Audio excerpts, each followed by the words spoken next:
Assalamualaikum warahmatullahi wabarakatuh. Kami dari kelompok Robotika 5 ingin mendemonstrasikan, mempresentasikan serta menjelaskan perhitungan forward kinematik and effector dari robot manipulator yang telah kami buat sebelumnya. Sebelumnya, perkenalkan, nama saya Nova Adrian Jatmoko dengan NIO 537840. Perkenalkan, nama saya Aditya Rahman dengan NIO 533532. Perkenalkan, saya Ilham Raka Diatma dengan NIO 535274. Perkenalkan, nama saya Tegar Brahmasto dengan NIO 545020. Baik, mungkin selanjutnya dapat dilanjutkan dengan penjelasan dari kita. Jadi untuk robot kita mempunyai 4 DOF yang pertama ini, yang kedua ini, yang ketiga ini, dan yang keempat ini. Nah, untuk sebelum melakukan perhitungan secara manual maka perlu diukur dulu parameter DH. Parameter yang pertama itu A. A itu adalah jarak dari sumbu rotasi ke lengan titik ujung lengan, atau bisa dibilang sejauh X. Nah, untuk yang pertama karena base kehubung dengan join 1 dan menempel seperti ini, maka dianggap A-nya itu 0. Terus untuk yang kedua, jarak dari sumbu rotasi ini ke titik ujung ini atau dianggap sepanjang lengan join kedua ini didapatkan hasil 7 cm. Terus untuk yang pengukuran ketiga, sepanjang lengan yang ini didapatkan nilai sepanjang 7,5, dan yang terakhir didapatkan nilai sebesar 8,5. Itu untuk parameter yang A. Lalu untuk parameter yang berikutnya yaitu ada D, yaitu kedalaman sepanjang sumbu Z dari join sebelumnya. Jadi di sini kita menghitung jarak dari sumbu Z di sini ke sini, lalu yang berikutnya adalah sumbu Z sini ke sini, dan seterusnya. Dan untuk perhitungan yang pertama ada D dari sudut pertama ke join kedua ini didapatkan perhitungan jarak sebesar 10 cm, karena join yang pertama sumbu Z-nya adalah itu ke atas, dan di sini terdapat sumbu putar di sumbu Z. Lalu yang berikutnya untuk D yang kedua, sumbu Z didapati seperti ini. Maka jarak atau panjang sumbu Z pada join kedua ini kita anggap 0 karena berhimpit antar lengannya.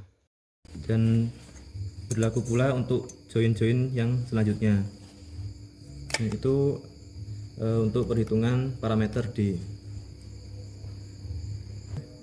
Ya baik, jadi untuk parameter selanjutnya ini adalah theta I. Jadi theta I itu singkatnya adalah sudut rotasi dari lengan I terhadap lengan I-1 atau lengan sebelumnya.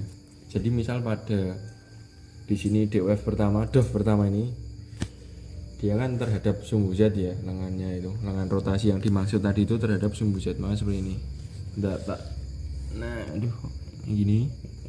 Makanya untuk DOF yang pertama ini dia itu seolah tidak punya sudut rotasi terhadap lengan sebelumnya karena dia menjadi patokan. Lalu pada DOF selanjutnya atau lengan selanjutnya dia itu relatif terhadap lengan sebelumnya. Nah, ngukurnya itu berarti seperti ini. Lengan pertama kita tarik proyeksi ya, terus kita pakai busur. Nah, sudutnya ini kan seperti ini. Nah, ini jadi 90 derajat dari lengan yang pertama. Karena dia itu 90 derajatnya itu ke kanan, yang mana pada sesuai dengan kaidah Kartesian berarti sudutnya itu minus 90 derajat. Lalu untuk DOF yang selanjutnya dia itu 0. Kenapa 0? Karena lagi-lagi dia itu relatif ya, relatif terhadap lengan sebelumnya, yang mana dia itu sejajar alias tidak ada sudut rotasi yang dihasilkan. Lalu pada lengan yang terakhir ini dia itu hasilnya minus 90. Karena kenapa? Karena minus 90 itu berarti dia 90 derajat rotasi searah jarum jam, yang mana ukurnya itu seperti ini, misal nah seperti ini ya gitu. Jadi dia 90 derajat terhadap lengan sebelumnya, tapi dia minus karena memang ke arah searah jarum jam. Oke. Baik, untuk parameter selanjutnya yang diukur adalah alfa I. Alfa I didapat dari sudut antara Z1 dan Z setelahnya. Pada lengan robot kali ini, alfa I yang pertama didapatkan besaran yaitu 0 dikarenakan jarak sudut yang terbentuk antara base dan join yang pertama itu bernilai 0. Kemudian untuk Z pertama dan ke Z kedua, kemudian untuk alfa I yang kedua didapatkan nilai 90 derajat dikarenakan Z yang pertama dari sumbu putar ini Z mengarah ke atas dan Z yang kedua itu mengarah ke samping, sehingga didapatkan sudut sebesar 90 derajat. Dan untuk selanjutnya Z3 dan Z4 didapatkan sudut yang sama yaitu 0 derajat dikarenakan sumbu Z-nya itu mengarah ke samping semua, jadi tidak ada pertemuan di antaranya. Mungkin itu saja untuk parameter yang diukur dalam lengan robot kali ini. Nah, setelah tadi dilakukan pengukuran terhadap parameter dia, maka sekarang dilakukan perhitungan secara manual.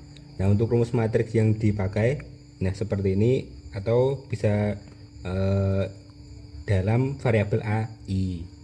Nah, untuk pengukuran tadi kan diperoleh dalam 4 join atau DOF. Nah, ini maka akan dihitung A1 yang menggambarkan join 1, A2 join 2, A3 join 3, dan A4 join 4.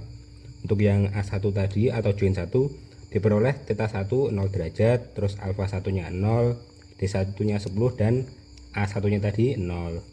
Dan untuk pengukuran ini kan udah diperoleh, lalu dimasukkan ke rumus yang atasnya ini, maka diperoleh matriks A1 seperti ini. Lalu dilanjutkan ke A2 yang menggambarkan join 2 dengan nilai segini, dan seperti A1 tadi dimasukkan ke rumus yang matriks dia standar tadi, diperoleh matriks A2 seperti ini. Lalu lanjut A3 atau join 3 dengan nilai seperti ini, lalu dimasukkan ke rumus atasnya seperti yang tadi, diperoleh matriks join 3 seperti ini. Lalu untuk yang terakhir, untuk join 4 dilambangkan dalam A4, dan untuk nilainya dimasukkan ke rumus yang atasnya tadi sehingga diperoleh matriks seperti ini. Baik, setelah tadi dihitung untuk mengenai A1, A2, A3, A4, kemudian untuk selanjutnya itu dikalikan matriksnya. Karena matriks itu dikalikan hanya 1 kali 1, maka di sini untuk perkalian T12 yaitu perkalian dari matriks A1 dan kali A2, yaitu join yang tadi dipresentasikan join 1 dan join 2 dikalikan menggunakan matriks 4 kali 4, diperoleh hasil yang seperti ini. Kemudian hasil dari T12 ini dikalikan dengan matriks A3 atau hasil dari join 3, diperoleh data seperti ini. Kemudian setelah perhitungan T123, hasil akhir yaitu T1234 atau T akhir, yaitu perkalian dari matriks T123 dan perkalian A4 yang dipresentasikan sebagai join 4. Setelah itu diperoleh T1234 atau T seperti ini. Kemudian dari matriks ini diperoleh posisi n vektor, yaitu dari bagian kolom 4 yaitu 0, min 14,5 dan 1,5, yaitu sebagai direpresentasikan sebagai X, Y, dan Z. Baik, untuk mungkin perhitungan manual menggunakan matriks DH mungkin itu saja. Untuk berikutnya kita akan menghitung nilai forward kinematik menggunakan Python, dan hasilnya nanti kita bandingkan dengan hasil perhitungan secara manual menggunakan rumus dan hasil pengukuran secara langsung dari robot yang kita buat. Untuk yang pertama ini adalah bagian dari parameter-parameter yang telah kita ukur tadi. Di sini ada theta atau sudut rotasi dari sumbu Z, lalu ada alfa yaitu sudut antara sumbu Z dari satu link ke link berikutnya, lalu ada D yaitu jarak sepanjang sumbu Z, dan ada alfa yaitu panjang link sepanjang sumbu Z. Dan di sini untuk setiap barisnya mewakili setiap join.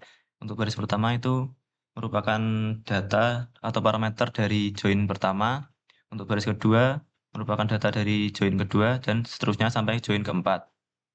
Lalu untuk bagian berikutnya di sini terdapat fungsi untuk memasukkan nilai-nilai parameter yang telah kita hitung tadi. Fungsi ini adalah fungsi matriks transformasi homogen dari Dinavid-Hattenberg yang menjelaskan hubungan posisi antara orientasi antara dua frame. Di sini ada theta tag atau sudut rotasi sekitar sumbu Z yang berasal dari theta ini, lalu alpha degree ini untuk masukkan ini, dan D dan juga A yang merupakan dari data yang telah kita ambil tadi. Lalu bagian ini adalah digunakan untuk mengonversi derajat ke radian dari theta dan juga alfa yang kita peroleh, karena fungsi trigonometri 6P bekerja dalam radian. Lalu bagian ini adalah bagian yang digunakan untuk mencari cos theta dan sin theta serta cos alfa dan sin alfa menggunakan library dari Python 6P. Lalu yang berikutnya di sini ada matriks transformasi Dinavid-Hattenberg yang digunakan seperti pada perhitungan secara manual. Dan lalu untuk parameter-parameternya dimasukkan ke dalam matriks ini. Selanjutnya dilakukan penghitungan forward kinematik dengan cara membuat matrik transformasi total. Nah, untuk matrik transformasi total ini kita ambilkan dari fungsi yang ada pada library NumPy, itu NumPy-i, kita isi parameternya 4, di mana 4 ini adalah sebuah representasi dari matrik identitas 4x4, yang mana itu adalah awal posisi base robot ketika belum ada rotasi ataupun translasi. Nah, secara visual berarti ini adalah awal n efektor masih di titik awal yaitu 0, 0, 0 dengan orientasi standar. Nah, selanjutnya dilakukan looping setiap join untuk menghitung transformasi berantai. Nah, jadi looping ini dilakukan berjalan untuk setiap sendi join ya, dari join pertama hingga keempat dengan parameter DH yang tadi awalnya sudah kita ukur atau kita deklarasikan di awal di sini. Nah, fungsi A-matrix ini dia itu digunakan untuk transformasi homogen tiap join, yang mana itu transformasi homogennya itu berdasarkan tiap parameter DH-nya, ada theta, alpha, D, dan A. Nah, untuk T sama dengan T at A ini berarti untuk setiap T itu atau setiap kali dikalikan A sama dengan perkalian matrik, kita bisa menambahkan efek rotasi atau translasi dari satu link ke link berikutnya. Misalnya T ini kan berarti kalau kayak gini, T-nya itu A1 kali A2 kali A3 kali A4 sesuai dengan total dari linknya ya atau lengannya. Nah, untuk langkah selanjutnya untuk tahapan berikutnya adalah dilakukan pengambilan posisi n vektor dari matrik T. Nah, di sini untuk posnya ini kita mapping dengan T dengan isi parameter 0,0.23,3 ini, dia itu buat nge-mapping bentuk matriks 4x4, yang mana untuk 4x4 kan misal untuk kolom pertama baris pertama itu R11, terus kolom kedua baris pertama itu R12 dan seterusnya. Lalu untuk baris kedua kolom pertama R21, baris kedua, kolom kedua, R22, dan selanjutnya. Nah, jadi dia itu akan ditampilkan dengan fungsi print di sini berdasarkan DH parameter tadi ya, dan definable yang sudah kita deklarasikan 00, 10, 20, 30. Lalu posisi NF vektornya kita ambil dari kolom terakhir baris 1, 2, 3, 4 sebagai penampil XYZ ya. Jadi XYZ-nya itu berada pada kolom keempat baris 1, 2, 3. Lalu kita print hasil matrik transformasinya. Transformasi hasilnya kita ambil dari library NumPy yang bernama round ini ya. Round ini kan tadi sudah kita masukkan ke persamaan awal sehingga didapatkan hasil T-nya tadi sudah kita mapping, tinggal kita print di sini. Nah, kalau kita run, maka posisi NF vektor ini akan di print. Hasilnya adalah X0, Y-nya minus 14,5, dan Z-nya adalah 1,5. Dengan matrik transformasi akhir T itu adalah seperti ini. Nah, dengan demikian, penghitungan manual maupun dengan kode program Python ini menunjukkan kesamaan hasil. Nah, selanjutnya akan dilakukan pengukuran fisik pada lengan robot manipulator yang kita buat ya. Jadi seperti itu, kita akan lanjut ke pengukuran fisik robotnya pada bidang milimeter blok. Berikutnya kita melakukan pengukuran langsung NF vektor dari robot manipulator yang kita buat. Untuk hasil perhitungan secara manual diperoleh hasil seperti ini, yang hasilnya sama dengan perhitungan menggunakan Python. Untuk robot manipulator ini kita anggap sumbunya seperti ini. Di sini adalah sumbu X positif, ini adalah sumbu Y positif, dan di sini adalah sumbu Z positif. Sekarang kita akan melakukan pengukuran jarak NF vektor ke titik 0,0, titik pangkal dari robot. Kita melakukan pengukuran di sumbu X. Nah, sumbu X seperti ini. Nah, jadi di sumbu X ini kita mendapatkan hasil 0 cm. Lalu untuk berikutnya kita lakukan pengukuran di sumbu Y. Sumbu Y seperti ini. Y positif adalah ke arah sana. Jadi di sini adalah arah Y negatif, dan kita melakukan pengukuran. Kita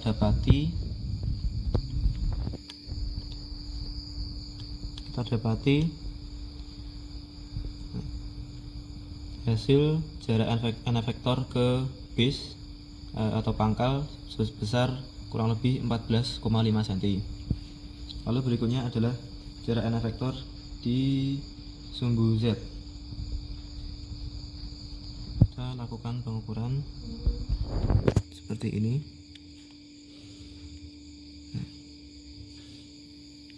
Nah, dan di sini juga diperoleh hasil kurang lebih 1,5 cm. Dan dengan demikian perhitungan manual dan juga perhitungan dengan Python serta pengukuran langsung dari robot manipulator ini mendapatkan hasil NF vektor yang sama. Demikianlah yang dapat kami presentasikan. Banyak kesalahan yang kami buat, kami mohon maaf. Wassalamualaikum warahmatullahi wabarakatuh. Waalaikumsalam.